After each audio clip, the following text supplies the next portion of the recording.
Hello friends, कैसे हैं। मैंने एक ये केक बनाया है तो आप लोगों से वही मैं शेयर कर रही हूँ। मेरी एक फ्रेंड थी, उसने ये ऑर्डर दिया था तो उसके कहने पे मैंने ये ऑर्डर बनाया। तो मैंने ये 5 इंच के इस फ्राई पैन में इसको बेक कर लिया है। तो ऊपर की मैं डोम शेप को इसको निकाल दूँगी इस तरह से, और मैंने इसकी 3 लेयर्स कट की हैं।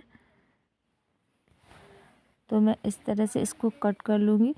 और अगर आप लोगों को नाइफ से काटते नहीं बनता है तो इस तरह से थ्रेड से अच्छी तरह से कट कर सकते हैं। बहुत आसान तरीके से कट हो जाएगा। ये देखिए, अभी बहुत गर्म स्पॉन्ज है। मुझे जल्दी उन्होंने ऑर्डर दिया था, बना के में मुझे देना था, तो ये थोड़ा सा गर्म था। फिर मैंने इसको ठंडा होने रख दिया है और क्रीम को मैंने विप कर लिया है। शुगर सिरम से मैं अच्छी तरह सोक कर रही हूँ। उन्होंने वनीला केक बोला था तो बस वही मैंने बनाया है।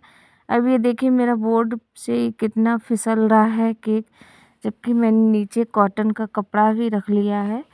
और वैसे गीला करके टिश्यू पेपर रख लें तो उससे ये इधर उधर नहीं भागता है बोर्ड। तो अब इस तरह से ये देखिए, गरम स्पॉन्ज था तो मैंने जब काट किया तो ये टूट गया स्पॉन्ज। तो इस तरह से क्रीम लगा लूँगी। पाइपिंग बैग में भर के मैं लगाती हूँ हमेशा, और साइड से भी लगा दूँगी और कवर करते जाएंगे, जिससे कि हमारी ये क्रम कोडिंग करते हैं तो जल्दी हो जाता है। इसी तरह आप लोग भी अगर क्रीम लगाने में दिक्कत होती है तो पाइपिंग बैग में भर कर लगाएं तो फटाक से ये लग जाती है, ज़्यादा दिक्कत नहीं होती है। और फ्रेंड्स, अगर मेरी वीडियोस पसंद आते हैं तो लाइक, सब्सक्राइब और कमेंट ज़रूर करें। तो अब मैंने थर्ड लेयर्स रख दी है और शुगर सिरम से अच्छी तरह से मैं सोक कर रही हूँ। तो अब मैं इस पर क्रीम लगा दूँगी अच्छी तरह से चारों तरफ से। तो ये देखिए फ्रेंड्स, मैं लगा रही हूँ और मैं नाइफ की सहायता से मैं क्रम कोट करके इसको आधा घंटे के लिए फ्रिज में रख दूँगी। फिर फाइनल आइसिंग करूँगी। और आज मेरी केक के साथ भाई इतनी गड़बड़ हुई, बता नहीं सकती हूँ कि डिज़ाइन ही नहीं समझ में आ रहा था। कभी कुछ कभी कुछ, अभी आप आगे देखना, इसमें कभी फ्लावर गिर जाता है, कभी डिज़ाइन नहीं समझ में आता। तो होता है हम होम मेकर के साथ ऐसा ही, कभी कभी डिज़ाइन नहीं आता है दिमाग में। और मैंने ये फाइनल आइसिंग में करने के लिए ब्लू कलर का 1 ड्रॉप डाला था, तो ये कलर आया था उसका, क्योंकि ज़्यादा कलर का भी यूज़ नहीं करना चाहिए।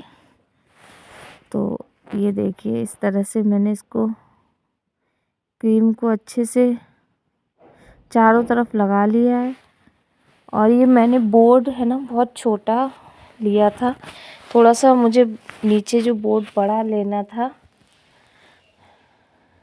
अब मैं चारों तरफ इस तरह से प्लेन कर लूँगी।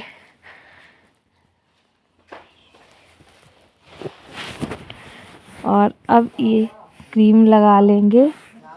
तो ये कभी कभी केक तो हमारा हाल तैयार हो जाता है, पर कभी कभी बड़ा टाइम लगता है। और ये देखिए, मैं साइड से भी क्लीन कर लूँगी। ये बेटी देखिए मेरे पास बैठी है, कभी कुछ कर रही है, कभी कुछ शैतानी। ये देखिए, फिर मैं इसको अच्छे से क्लीन कर लूँगी। और ये देखिए, बार बार इधर से उधर फ्लावर पॉट को कर रही है। तो बच्चे तो जब हम काम करते हैं तो बीच बीच में कुछ ना कुछ बताते जाते हैं, ऐसे कर लो वैसे कर लो। ठीक है, बच्चों की भी कभी कभी बात मान लेनी चाहिए, कभी कभी अच्छे एडवाइस दे देते बच्चे भी। अब ये देखिए, मैंने ये डिज़ाइन बनाई है, पर बता रही हूँ मैं, इस केक में बड़ी झंझट हुई, समझ में ही नहीं आ रहा था क्या बनाऊँ। फिर मुझे ये डिज़ाइन भी अच्छी नहीं लगी, काफ़ी देर तक सोचती रही मैं।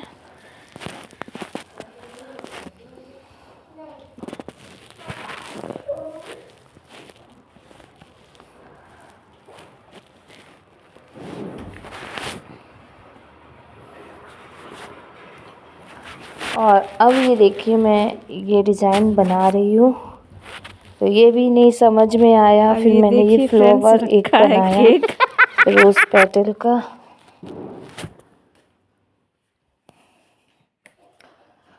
और कभी कभी इस तरह की झंझट होती है, समझ में नहीं आता है, तो मैंने एक रोज़ बनाया और फिर मैं दूसरा भी बना दूँगी। अभी ये देखना, इस पे मैंने ये रोज़ रखा, ये भी गिर गया, ये भी गया काम। फिर मैंने इसको ठीक से रखा है, पर कोई बात नहीं, ये मेरी जानने वाली फ्रेंड थी। मैंने कहा जैसा भी बन जाएगा ठीक है, पर उन्होंने कुछ, जब मैंने उनको दिया तो वो बोली कोई बात नहीं, होता है अपने केक्स में तो सब तरह के डिज़ाइन हो जाते हैं, चल जाता है। पर बाहर के भाई कस्टमर के साथ ऐसी